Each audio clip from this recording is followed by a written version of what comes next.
7 Republican senators made ex-President Donald Trump's second impeachment trial the most bipartisan in American history, even if their votes did not tip the scales enough to convict him.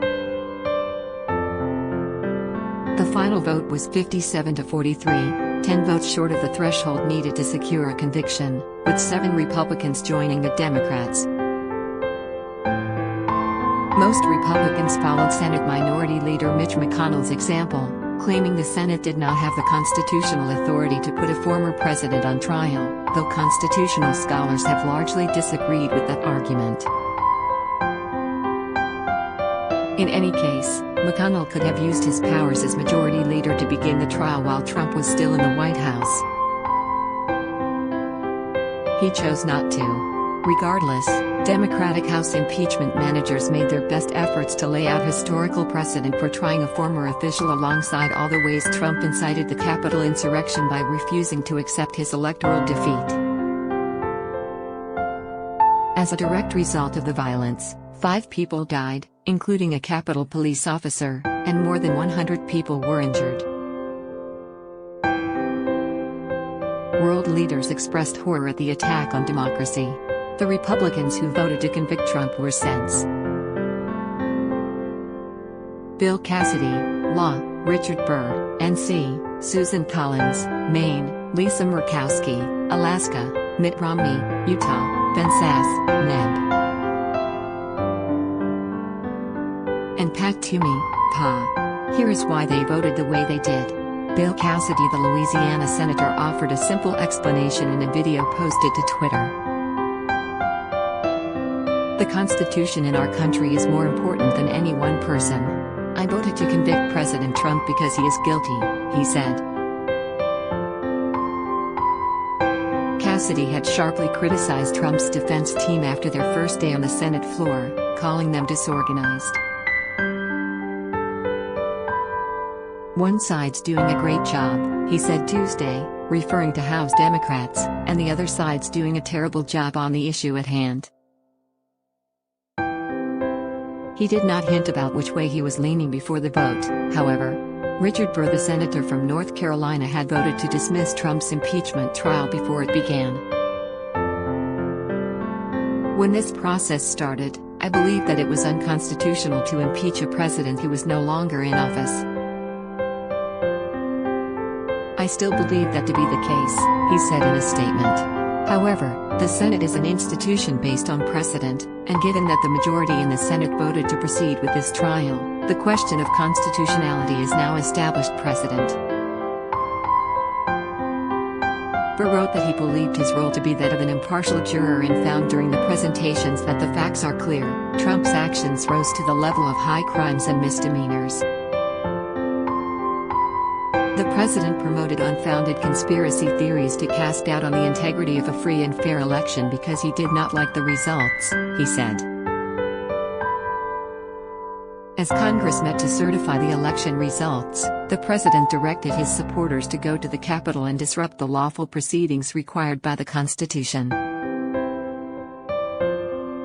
When the crowd became violent, the president used his office to first inflame the situation instead of immediately calling for an end to the assault. By what he did and did not do, President Trump violated his oath of office to preserve, protect and defend the Constitution of the United States. Susan Collins, the senator from Maine, cited many of the arguments House impeachment managers presented during the trial in her reasoning for voting to convict. That attack was not a spontaneous outbreak of violence.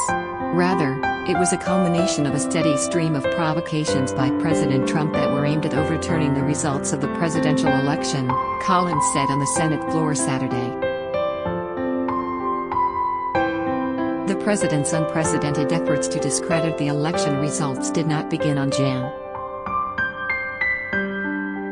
6. Rather, he planted the seeds of doubt many weeks before votes were cast on November 3. She continued, President Trump's falsehoods convinced a large number of Americans that he had won, and that they were being cheated. Collins also cited in her remarks Trump's incredible effort to pressure state election officials to change the results in their states, specifically noting his call with Georgia's Secretary of State in early January. Trump, Collins said, oscillated between lobbying, cajoling, intimidating and threatening the officials. Collins said that Trump ultimately created a dangerous situation, whether by design or by virtue of a reckless disregard for the consequences of his action. Lisa Murkowski, the senator from Alaska, is the only lawmaker among the 7 who will have to face voters next year. But she told Politico on Saturday that she wasn't thinking about her political ambitions when she cast her vote. "If I can't say what I believe that our president should stand for, then why should I ask Alaskans to stand with me?" Murkowski said. "This was consequential on many levels, but I cannot allow the significance of my vote to be devalued by whether or not I feel that this is helpful for my political ambitions." Murkowski said extraordinary men and women had stood up for democracy on the day of the riot, something that Trump did not do. "It was for these Americans that lawmakers returned to their chambers in the Capitol after the insurrection to certify the presidential election results," she said. Mitt Romney, the senator from Utah, who was seen running from rampaging rioters in footage of the attack that was unreleased until the impeachment trial, said in a statement that he voted to convict because he believed Trump to be guilty of the charge made by the House of Representatives. President Trump attempted to corrupt the election by pressuring the Secretary of State of Georgia to falsify the election results in his state, Romney said, adding that Trump also incited the insurrection and violated his oath of office by failing to protect the Capitol and those inside. Ben says tribalism is a hell of a drug, but our oath to the Constitution means we're constrained to the facts, the senator from Nebraska said in a statement. Sass explained that 3 main points of argument won him over, the first 2 being Trump's lies about having won the election and the sheer violence of the Capitol attack. Third, Congress is a weaker institution than the founders intended, and it is likely to shrivel still smaller. A lot of Republicans talk about restoring Congress power from an already over-aggressive executive branch. Conservatives regularly denounce executive overreach, but we ought primarily to denounce legislative impotence, Sass said. This trial is constitutional because the president abused his power while in office and the House of Representatives impeached him while he was still in office. Pat Toomey, the Pennsylvania senator, said he voted to convict Trump because the former president betrayed the Constitution and his oath of office.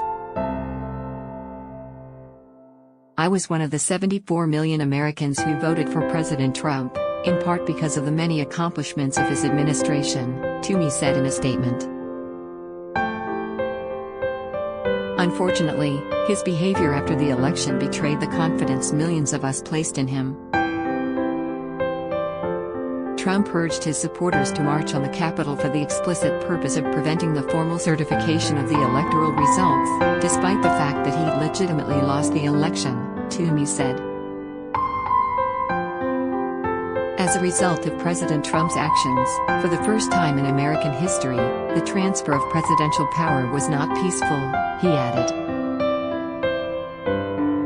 Download calling all HuffPost superfans. Sign up for membership to become a founding member and help shape HuffPost's next chapter. Join HuffPost.